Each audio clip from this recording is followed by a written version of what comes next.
ओम group tuition मध्ये आपल्या सगळ्यांचं पुन्हा एकदा स्वागत करतो आणि बऱ्याच दिवसाच्या गॅप नंतर आता पुन्हा आपण सुरू केलेली आपली सिरीज मॅथ्सची. मॅथ्स 2 मध्ये चॅप्टर सर्कल म्हणून आहे. त्या चॅप्टर सर्कल मध्ये ना प्रॉपर्टीज आहेत, काही काही थेरम आहेत, बरोबर. तर मी काही टेक्निकली जरा इझी जाणार आहे आणि मुलांना कन्फ्युजन असलं, जिथे कन्फ्युजन आहे मुलांचं तिथे काही सोपे पर्याय काढलेले आहेत, ते तुम्हाला जरा मी समजवतो, बरोबर. तर पहिली प्रॉपर्टी आहे chords intersecting in the circle. आता बघा ह्या प्रॉपर्टी वरती दोन टाईपची गणित येतात, chords intersecting in the circle. तर ना मी याची डायग्राम बघा, chords intersecting in the circle. ही जी डायग्राम आपण मी काढतोय याचा अर्थ काय, तर chords intersecting in the circle म्हणजे कॉर्ड्स आहेत, हे इंटरसेक्ट झालेले आहेत, ए बी सी डी हे ई मध्ये इंटरसेक्ट झाले, सेंटर मध्ये नाही, सर्कलच्या सेंटर मध्ये नाही, लक्षात घ्या, सेंटरच्या सर्कल मध्ये नाही. तर ते आजूबाजूला कुठेही होतील, मी असं नाही म्हणत या सेंटर आहे, नाही.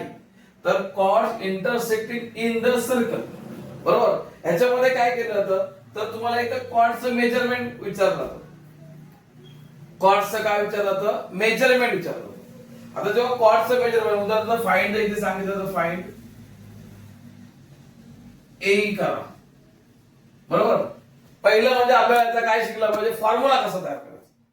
सर्वात महत्वाची गोष्ट आहे ती फॉर्म्युला. तर chord intersecting in the circle आहे आणि जर तुम्हाला कॉर्डचीच मेजरमेंट, कॉर्डच्या एखाद्या पार्टची म्हणजे ए ची असेल किंवा ईबी ची असेल किंवा ईडी ची असेल किंवा सीई ची असेल, अशी मेजरमेंट विचारली किंवा पूर्ण कॉर्डची विचारली ए बी किंवा सी डी, तर तेव्हा फॉर्म्युला कसा तयार करायचा तर ते बघून घ्या. तर आपल्याला काय करायचं, जिथे कॉर्ड इंटरसेक्ट करतायत त्या कॉर्डचे दोन पार्ट झाले, एक ए झाला आणि दुसरा झाला ए बी. मग ह्या दोन पार्टचं मल्टिप्लिकेशन करायचं. तर मल्टिप्लिकेशन म्हणजे कसं करायचं बघा, लिहिताना लिहायचं बाय, ही प्रॉपर्टी लिहायची, chord intersecting in the circle by chords intersecting in the circle. आणि नंतर मग तुमचा फॉर्म्युला लिहिला जातो, A into EB equal to C into ED. लक्षात घ्या, म्हणजे एबी जो कॉर्ड्स आहे त्याचे दोन पार्ट झाले, एई आणि ईबी. ह्या दोघांचं मल्टिप्लिकेशन लिहिलं लेफ्ट साइडला इक्वल टू सीडी जो पार्ट, सीडी कॉर्ड आहे त्याचे दोन पार्ट झाले, सी आणि ईडी.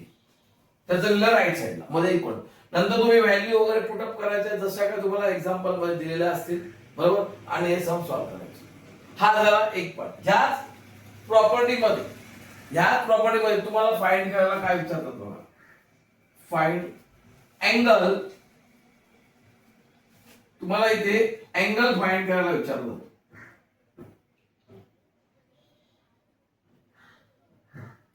Angle DEB. हा तरी विचारला जाईल किंवा हा विचारला जाईल किंवा हा विचारला जाईल किंवा कोणता तरी एक अँगल विचारला जातो. किंवा मग ह्या अँगलच्या आर्म्सने, हे आर्म्स आहेत ईडी ईबी, यानी इंटरसेक्ट केलेले हे जे आर्क आहेत त्यांची मेजरमेंट विचारली. मी आता तुम्हाला हे दोन अँगल घेऊन तुम्हाला समजावतो, म्हणजे या अशा बाबतीत ते करतो. किंवा तुम्हाला हे पण येऊ शकतं, जसं येईल एक्झाम्पल त्याप्रमाणे तुम्ही तिथं हे करायचं आहे. तर अँगल तुम्हाला सांगितला काढायला, तर काय करायचं तुम्ही, मेजरमेंट बाय, परत तसंच लिहायचं पहिला आधी, by chords intersecting in the circle.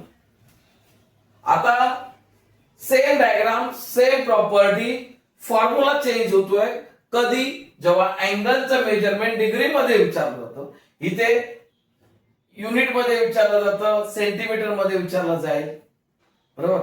पण इथे तिथे लेंथ फाइंड आउट करायचे आणि इथे डिग्री फाइंड आउट करायचे. फरक लक्षात घ्या. पण डिग्री फाइंड आउट करताना measurement of angle DEB equal to हा बॉक्स मधला ब्रॅकेट करायचा. त्याच्यामध्ये लिहायचं मेजरमेंट ऑफ आर. बघा ह्या अँगलने इंटरसेप्टेड केलेला आर्क आहे DB plus measurement of R. त्याचा अपोजिट अँगल, बरोबर अपोजिट पकडायचा. जो अँगल फाइंड आउट करायला सांगितलेला आहे त्याच्या अपोजिट अँगल AEC आणि ह्याने इंटरसेक्ट केलेला आर्क आहे AC. आणि ह्या दोन आर्कचं जे मेजरमेंट असेल ते ऍडिशन करायचं, त्याला डिवाइड बाय 2 करायचं, तुम्हाला हा अँगल मिळणार. लक्षात घ्या काय समजलं. हा अँगल मिळणार. आता हे झालं intersecting in the circle. Chords intersecting in the circle हे झालं एक.